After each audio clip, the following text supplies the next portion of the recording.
Sinagip sa Tondo, Maynila ang 2 menor de edad na babaeng inilalako umano online ang mga sarili para may pambaon sa eskwela.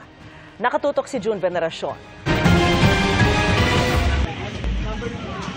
Sa murang edad na 14 at 15, natutunan ng mga grade 8 student na sina alias Lloyda at Hazel ang kakaibang paraan para kumita. Gamit ang kanilang mga social media account, inilalako raw ng 2 ang kanilang sarili. Nagiging modus operandi nito is nagpo-post sila sa kanilang mga social account ng kanilang mga pictures na parang seductive photos. And then kapag may kumagat doon, nag-uusap sila. Magka-eskwela sila sa isang public school sa Maynila at parehong mula sa mahirap na pamilya.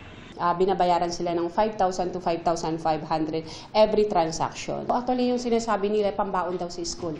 Nabisto ang gawain ng mga bata dahil sa sumbong ng isang concerned citizen sa Women and Children Protection Center ng PNP.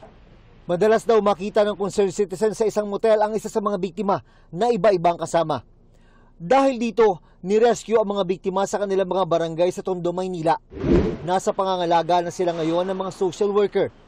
Ayon sa pulisya, maaring managot ang management ng motel dahil sa pagpapapasok ng minor de edad.